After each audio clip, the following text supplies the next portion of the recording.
ആലോചന സ്ഥാപിക്കാൻ പ്രോസിക്യൂഷൻ കഴിയുമോ എന്നടക്കമുള്ള ജഡ്ജി ഹണിയം വർഗീസ് എത്തുകയാണ് കോടതിയിലേക്ക്. ജഡ്ജി ഹണിയം വർഗീസ് കോടതിയിലേക്ക് എത്തുന്നതിന് ദൃശ്യങ്ങളാണ് പ്രേക്ഷകർ കാണുന്നത്. അല്പസമയത്തിനും ഈ കേസിൽ ഏറെ ഒരുപാട് ചർച്ച ചെയ്യപ്പെട്ട കേസിൽ ശിക്ഷാവിധി ഉണ്ടാവുന്നു. ജഡ്ജി ഹണിയം വർഗീസ് എറണാകുളം പ്രിൻസിപ്പൽ സെഷൻസ് കോടതിയിലേക്ക് എത്തുന്നതിന് ദൃശ്യങ്ങളാണ് പ്രേക്ഷകർ കണ്ടത്. 9:45 ആകുമ്പോഴേക്കും ജഡ്ജി എത്തിയിരിക്കുന്നു. അല്പസമയത്തിനകം പ്രതികൾ അങ്ങോട്ടേക്ക് എത്താൻ പോകുന്നു. 8-ാം പ്രതി ദിലീപ് അങ്ങോട്ടേക്കുള്ള വഴിയിൽ ഇപ്പോൾ മുട്ടം ഭാഗം കഴിഞ്ഞ് മുന്നോട്ടേക്ക് പോവുകയാണ്. അധികം വൈകാതെ തന്നെ അങ്ങോട്ടേക്ക് എത്തും. വലിയ ബ്ലോക്ക് എന്തായാലും രാവിലെ ഇല്ല എന്ന് വേണം മനസ്സിലാക്കാൻ. ബാക്കി പ്രതികൾ 1-ാം പ്രതി പൾസർ സുനി അടക്കമുള്ള ബാക്കി പ്രതികളും അങ്ങോട്ടേക്ക് എത്തുന്നു. 8-ാം പ്രതിയും 10-ാം പ്രതിയും ഈ വാഹനത്തിലുണ്ട്. 2 പ്രതികൾ ഈ വാഹനത്തിൽ ഇപ്പോൾ കോടതിയിലേക്ക് പോവുകയാണ്. 1-ാം പ്രതി പൾസർ സുനി അടക്കമുള്ള പൾസർ സുനിയൊക്കെ ഈ ദിവസങ്ങളിൽ എറണാകുളത്തേക്ക് കേസിന്റെ ആവശ്യങ്ങൾക്ക് എത്തുന്നത് വലിയ ആഡംബര വാഹനങ്ങളിലാണ്. ഇപ്പം എങ്ങനെയാണ് ആ സാമ്പത്തിക സ്രോതസ് ഉണ്ടാവും? നേരത്തെയും പൾസർ സുനി 10ഓളം തവണ ഹൈക്കോടതിയിലേക്ക് ജാമ്യാപേക്ഷയും എത്തിയപ്പോൾ കോടതി ശാസന സ്വഭാവത്തിൽ അക്കാര്യത്തിൽ ഇടപെട്ടതാണ്. അങ്ങനെ കോടതി ഒരു ഘട്ടത്തിൽ ചോദിക്കുന്നുണ്ട് എങ്ങനെയാണ് ഈ പറയുന്ന ഇയാളുടെ സാമ്പത്തിക സ്രോതസ് എങ്ങനെയാണെന്ന് കോടതിക്ക് പോലും സംശയമുണ്ടായതാണ്. അപ്പോൾ കോടതിയിലേക്ക് ജഡ്ജി ഹണിയം വർഗീസ് എത്തിയിരിക്കുന്ന ദൃശ്യങ്ങളാണ് പ്രേക്ഷകർ നേരത്തെ കണ്ടത്. സൂരജ് സജി അവിടെ നിന്ന് ചേരുന്നു. സൂരജ്, സമയം 9:45 ആകുന്നു. രാജ്യമാകാംക്ഷ ഓർമ്മ കേരളം എന്നല്ല ഞാൻ പറയുന്നത്, രാജ്യത്തെ തന്നെ ഈ പറയുന്ന സ്ത്രീ സംരക്ഷണത്തെപ്പറ്റി, സ്ത്രീ സുരക്ഷയെപ്പറ്റി ആശങ്കയുള്ള മനുഷ്യന്മാരൊക്കെ ആകാംക്ഷപൂർവ്വം കാത്തിരിക്കുന്ന ഒരു കേസിന്റെ വിധി വരാൻ ഇനി മിനിറ്റുകൾ മാത്രമേ ഉള്ളൂ. കോടതിയിൽ അതിനുള്ള എല്ലാവിധ സജ്ജീകരണങ്ങളും പൂർത്തിയായിരിക്കുന്നു. ജഡ്ജി എത്തിയിരിക്കുന്നു. പ്രതികൾ അങ്ങോട്ടേക്ക് എത്തുകയുമാണ്. സൂരജ്.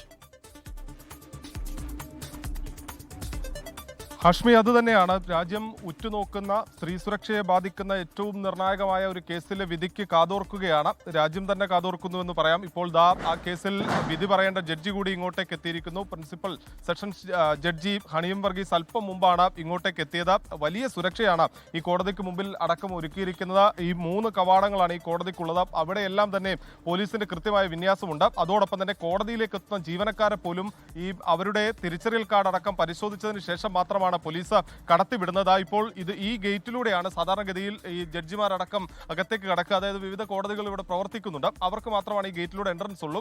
ഇപ്പോൾ പോലീസ് ജഡ്ജി എത്തിയതിന് പിന്നാലെ ഈ ഗേറ്റ് അടക്കം അടച്ചു പൂട്ടിയിരിക്കുന്നു. സാധാരണഗതിയിൽ അത് ഉണ്ടാവാറില്ലാത്തതാണ്. പക്ഷേ ഇത്തരത്തിലൊരു കേസായതുകൊണ്ട് തന്നെ അതീവ സുരക്ഷയിലേക്ക് ഈ കോടതി പരിസരം മാറുകയാണ്. കൃത്യമായ പോലീസ് വിന്യാസം അടക്കമുണ്ട്. എന്തായാലും ജഡ്ജി എത്തിയിരിക്കുന്നു. ഇനി അല്പസമയത്തിന് കാത്തിരിപ്പ് മാത്രമേ ഉള്ളൂ. എന്തായിരിക്കും ഈ കേസിലെ വിധി എന്നുള്ളതാണ് രാജ്യം തന്നെ കാത്തിരിക്കുന്നത്. പ്രതികളും അല്പം വൈകാതെ എത്തും. അവർ ഏത് ഗേറ്റിലൂടെയാണ് പ്രവേശിക്കുക എന്നറിയില്ല.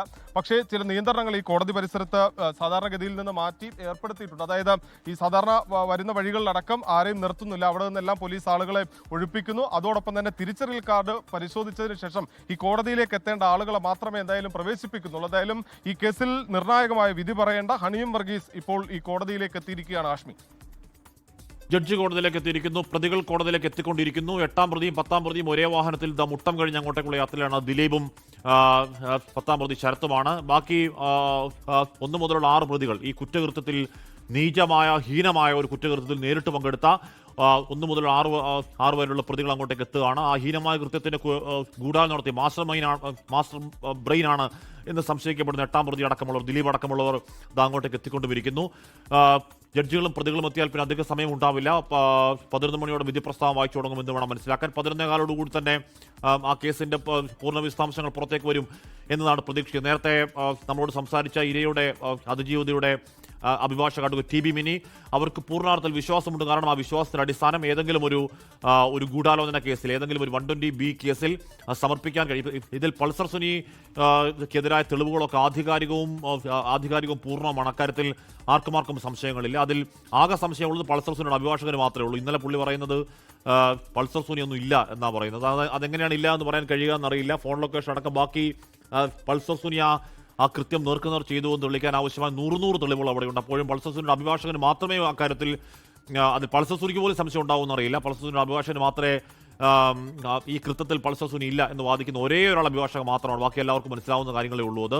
പക്ഷേ 8-ാം പ്രതിയിലേക്ക് എത്തുമ്പോൾ, ഗൂഢാലോചന തെളിയിക്കൽ കുറച്ച് ബുദ്ധിമുട്ടും പ്രയാസവുമാണ് കോടതികൾ. പക്ഷേ നേരത്തെ അതിജീവിത അഭിഭാഷകർ സംസാരിക്കുമ്പോൾ അവർക്ക് പൂർണ്ണ കോൺഫിഡൻസ് ഉണ്ടാവാനുള്ള കാരണം ഈ കേസിൽ ഈ ഗൂഢാലോചന തെളിയിക്കാൻ ആവശ്യമായ പരമാവധി തെളിവുകൾ, ശാസ്ത്രീയ തെളിവുകളടക്കം ശേഖരിച്ച് കോടതിയിൽ ഹാജരാക്കാൻ കഴിഞ്ഞു. ഈ പറയുന്ന അട്ടിമറികളുടെയും മായ്ച്ചു കളയലുകളുടെയും നശിപ്പിക്കലുകളുടെയും ഇടയിൽ നിന്നും ആ തെളിവുകൾ വീണ്ടെടുത്ത് കോടതിയിൽ സമർപ്പിക്കാൻ വാദങ്ങളുടെ വേളയിൽ ഉന്നയിക്കാൻ കഴിഞ്ഞുവെന്ന അപാരമായ ആത്മവിശ്വാസം സജീദ് അഭിഭാഷകർക്കുണ്ട് എന്നുള്ളത് അവരുടെ വാക്കുകളിൽ നിന്ന് വ്യക്തമാണ്.